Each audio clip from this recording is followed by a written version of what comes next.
오늘 우리에게 주시는 하나님의 말씀은 누가복음 9장 37절에서 62절까지 말씀입니다. 누가복음 9장 37절부터 62절까지 말씀, 제가 가진 성경은 신약 108쪽에 있습니다. 우리 드라마 바이블을 함께 듣고 은혜 나누도록 하겠습니다. 이튿날 산에서 내려오시니 큰 무리가 맞을세. 무리 중에 한 사람이 소리질러 이르되, 선생님, 정컨대 내 아들을 돌봐 주옵소서. 이런데 외아들이니이다. 귀신이 그를 잡아 갑자기 부르짖게 하고 경련을 일으켜 거품을 흘리게 하며 몹시 상하게 하고야 겨우 떠나가나이다. 당신의 제자들에게 내쫓아 주기를 구하였으나 그들이 능히 못하더이다. 믿음이 없고 패역한 세대여, 내가 얼마나 너희와 함께 있으며 너희에게 참으리요. 네 아들을 이리로 데리고 오라. 하시니 올 때에 귀신이 그를 거꾸로 들이고 심한 경련을 일으키게 하는지라. 예수께서 더러운 귀신을 꾸짖으시고 아이를 낳게 하사 그 아버지에게 도로 주시니 사람들이 다 하나님의 위엄에 놀라니라. 그들이 다 그 행하시는 모든 일을 놀랍게 여길세 예수께서 제자들에게 이르시되, 이 말을 너희 귀에 담아두라.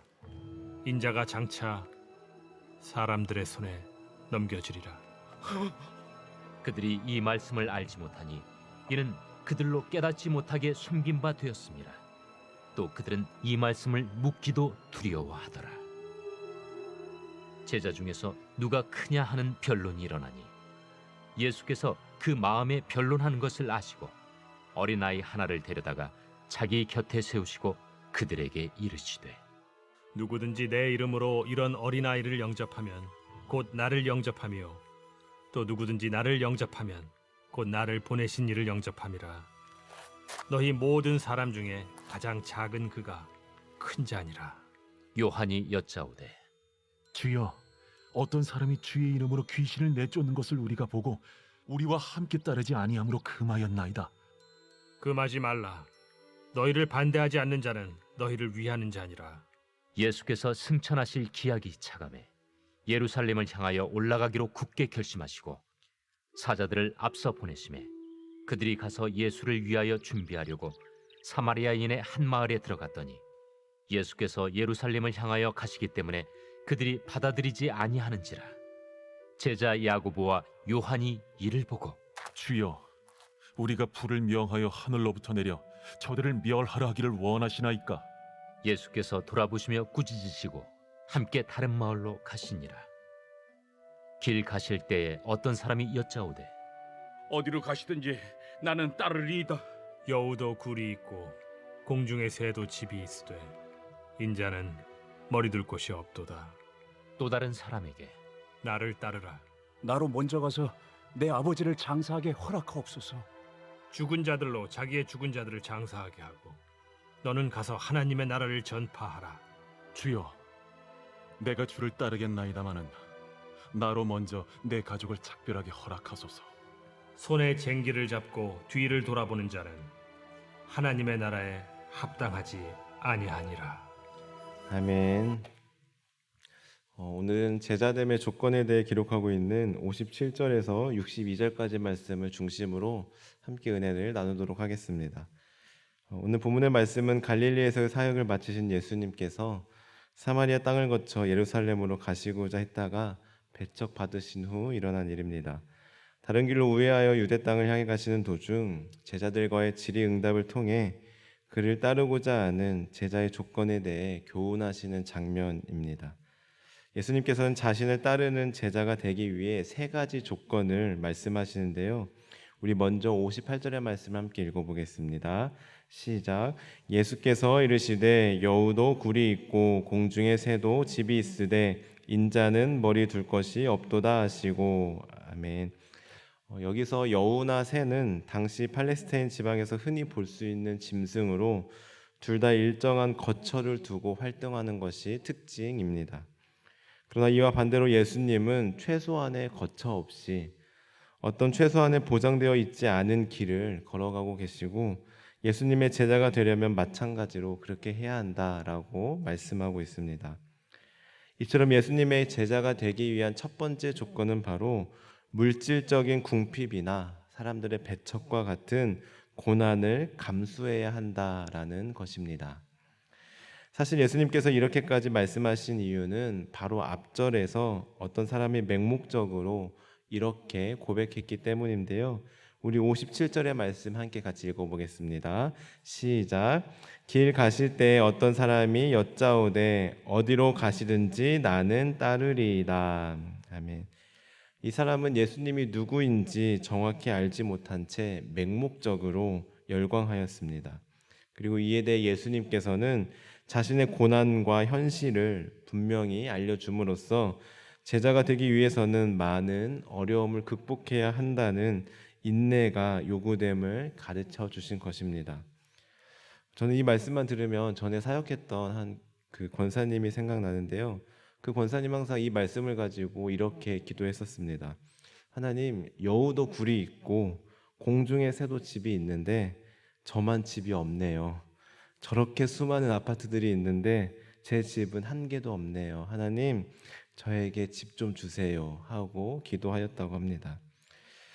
그런데 어디 이 권사님 뿐이겠습니까? 우리도 예수님의 이 가르침에 대해 이해했음에도 불구하고 예수님의 제자가 되려면 일정하고 안정적인 최소한의 것들도 포기할 수 있어야 함을 우리가 알고 있음에도 불구하고 이대로 살아가기란 참 쉽지 않습니다. 내 것을 포기하기란 참 쉽지 않습니다. 그러나 예수님께서는 자신의 제자가 되려면, 자신을 따르려면 포기할 수 있어야 한다라고 말씀하고 있습니다. 이렇게 이거 하나도 지키기 어려운데 예수님께서는 또 다른 사람에게, 즉 아버지를 여의고 장례를 치러야 하는 사람에게 이렇게 말씀하십니다. 우리 60절의 말씀 함께 같이 읽어보겠습니다. 시작.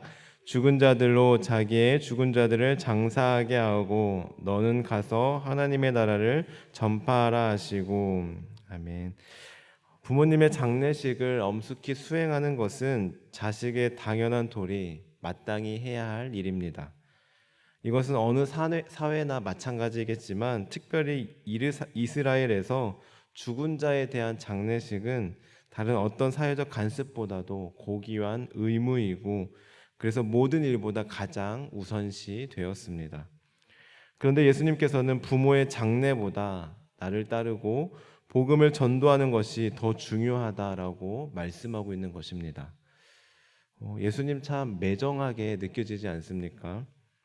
아니, 아버지를 잃은 슬픔에 빠져 있는 이 사람을 위로는 못해줄 망정 아버지 장례는 믿지 않는 가족들에게 치르라고 하고 너는 가서 전도해라고 말씀하시는 게 상식적으로 이해가 되지 않습니다. 그러나 예수님의 이 말씀을 잘못 이해하면 기독교를 비윤리적인 종교로 매도하기 쉬운데요. 이것은 예수님께서 매정하신 것이 아니라 예수님 따르기를 지체하고 있는 사람들에게 하나님 나라의 일에 우선을 두어야 한다라고 제자의 우선순위에 대해 가르쳐주고 계신 것입니다. 우리 59절을 다시 보시면 앞서 먼저 예수님을 따르겠다고 맹목적으로 열광했던 사람과 달리 이 사람에게는 예수님께서 먼저 이 사람에게 나를 따르라 라고 말씀하십니다. 이게 무슨 말입니까? 아버지 장례를 치르려고 했으면 진작 갔어야 합니다. 아니, 아버지가 돌아가셨는데 그리고 장례를 치르고자 했다면 빨리 가야지 왜 여기서 이러고 있었겠습니까?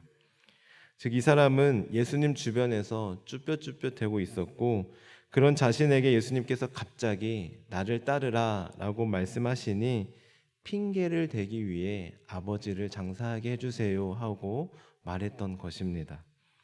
아버지 장례는 그야말로 핑계였던 것입니다.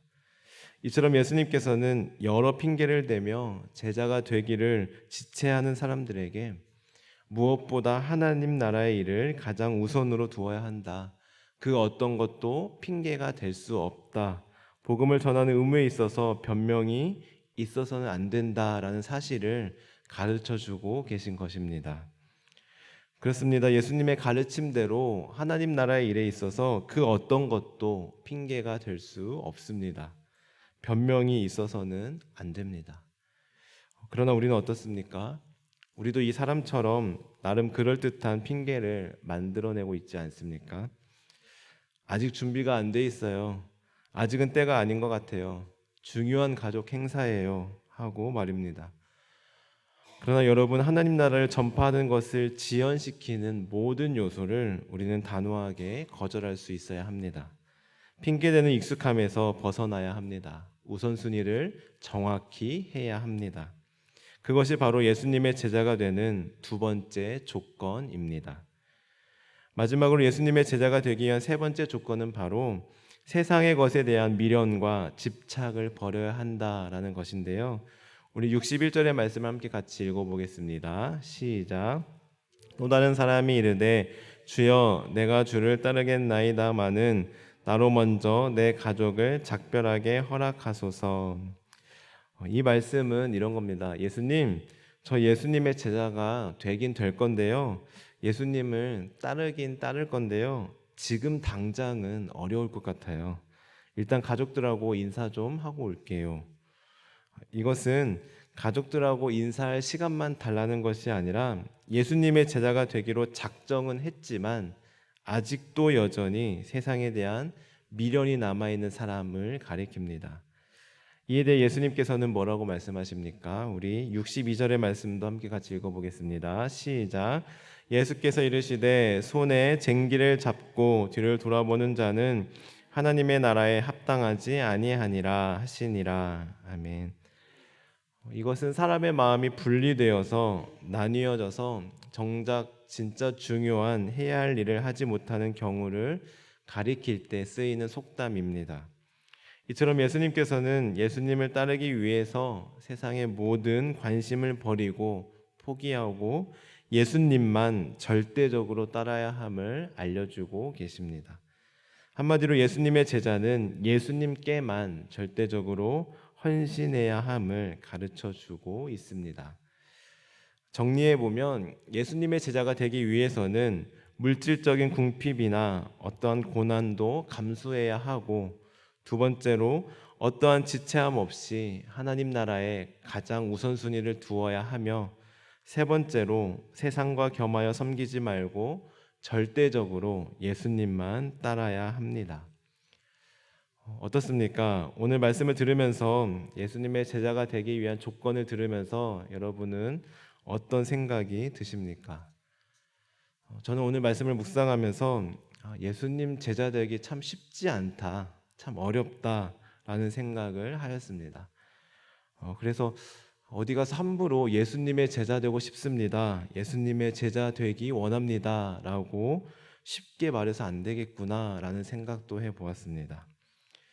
그래서 잠깐 이런 기도도 하였습니다. 하나님, 저 예수님의 제자로 살기보다 그냥 하나님 자녀로 살면 안 될까요? 하고 말입니다. 이렇게 그 순간에도 잔머리를 굴려가며 그럴듯한 핑계를 만들어내고 있는 제 자신을 발견하게 되었는데요. 그런데 묵상하고 기도하는 가운데 이런 사실을 깨달았습니다. 오늘 예수님께서 요구하시는 세 가지 조건을 보면 공통점이 있는데, 그것은 바로 무언가를 하라고 엄청난 것을 요구하시는 것이 아니라는 점입니다. 우리 다시 한번 말씀을 보십시오.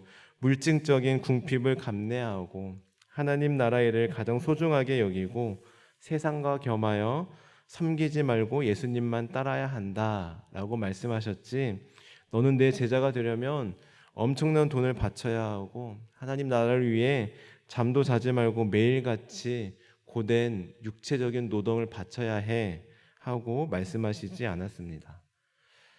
하나님께서 우리에게 요구하시는 것은 바로 그 마음 중심이었던 것입니다. 예수님을 가장 우선순위로 두며 세상을 생각하고 사랑하기보다 예수님만 절대적으로 사랑하고 따르기를 예수님께서는 원하셨던 것입니다. 그렇습니다. 예수님께서는 우리에게 엄청난 것을 요구하시는 것이 아닙니다. 마음 하나면 됩니다. 그러니 여러분, 걱정하지 마십시오. 우리는 그저 예수님의 제자로 살아가기로 결단하고 진심으로 원하고 그렇게 우리의 마음을 예수님께 온전히 내어 드릴 때 하나님께서는 우리에게 예수님의 제자로 살아갈 수 있도록 힘도 주시고 능력도 주실 것입니다. 내 힘으로, 내 능력으로 어떤 엄청난 결과물을 가지고 예수님의 제자가 되는 것이 아닙니다. 사랑하는 성도 여러분, 오늘 말씀을 기억하며 이 시간 우리의 마음을 예수님께로 돌이켜 고정하는, 우선순위를 예수님께 두는, 절대적으로 예수님께 드리는 예수님의 제자들 되길 바랍니다. 우리의 염려, 핑계, 세상 걱정과 욕심을 다 내려놓고 우리의 마음을, 우리의 중심을 예수님께 두어 세상 그 어떤 것보다 예수님을 더 사랑하고 예수님만 따르는 예수님의 제자들 되시길 주님의 이름으로 간절히 축원합니다. 기도하시겠습니다. 하나님 감사합니다. 오늘 말씀을 통해 예수님의 제자가 되려면 어떻게 해야 되는지 깨닫게 하시니 감사합니다. 하나님, 예수님의 제자가 되기 위한 조건이 때로는 까다로워 보이고 힘든 관문처럼 느껴질 때가 있습니다. 그러나 저희들 이제는 우리의 마음이 흔들리지 않게 하시고 우선순위를 확고히 하게 하시며 오직 예수님께만 우리의 마음을 두며 살아가는 예수님의 제자들 되게 하옵소서. 감사드리며 예수님의 이름으로 기도합니다. 아멘. 주님께서 가르쳐주신 기도를 드리겠습니다.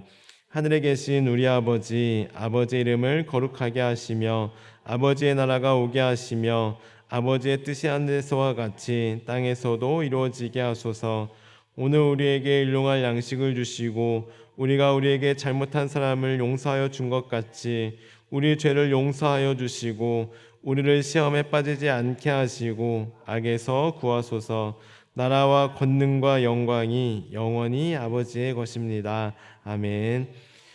이 시간 말씀을 기억하며 기도하시겠습니다. 하나님, 저희들 예수님의 제자로 살아가게 하옵소서. 우리의 마음을, 우리의 우선순위를 오직 예수님께 두게 하옵소서. 그 어떠한 핑계도, 그 어떠한 변명거리도 되지 않게 하옵소서. 이 시간 성령으로 충만하게 하셔서 오늘도 마땅히 기도할 바를 알게 하시고 이를 통해 모든 것을 합력하여 선을 이루시는 하나님을 경험하게 하옵소서. 다음으로 가정을 위해 기도하실 때 경제적인 불안 가운데 교우들의 직장을 지켜주시고 하는 일들을 지켜주셔서 경제적인 어려움 겪지 않도록 보호하여 주시고 가정을 책임져 주옵소서. 교회를 위해 기도하겠습니다. 오늘도 한결같이 복음 들고 담대히 나아가는 우리 수요 전도대원들에게 힘과 능력을 더하여 주시고 전도의 열매가 맺어지게 하시며 복음을 전하는 데 힘쓰는 수요 전도대원들의 가정과 삶에 복을 더하여 주옵소서. 또한 오이코스 리더들에게 예수님의 마음과 능력을 더하여 주옵소서. 사회를 위하여서는 사회의 약자들과 취약계층을 보호하여 주시고 경제적인 불균형이 해소되어 양극화 현상이 해소되게 하옵소서. 나아가 우리 환우들을 위해, 우리의 기도가 필요한 분들을 위해, 그리고 개인적인 기도 제목을 놓고 기도하며 나아가겠습니다. 기도하시겠습니다. 하나님 감사합니다. 이 시간 아버지, 오늘 말씀을 통하여 예수님의 제자가 되기 위해 우리에게 어떠한 조건이 있어야 되는지 깨닫게 하시니 가르쳐 주시니 참으로 감사드립니다. 하나님, 저희들 어떤 세상적인 물질과 또 아버지 어떠한 사람들의 핍박에도 굴하지 않고 예수님께 마음을 고정하며 예수님께 가장 우선순위를 두며 살아갈 수 있도록 인도하여 주옵소서. 하나님 나라의 일에 있어서 하나님 어떠한 일도 핑계되지 않게 하시고 어떠한 변명도 되지 않게 하시며 오직 우리의 마음을, 우리의 중심을, 우리의 우선순위를 오직 예수님께만 두게 하여 주옵소서. 우리의 마음을 그렇게 온전히 예수님께 두며 살아가는 우리 모두 되게 하여 주옵소서.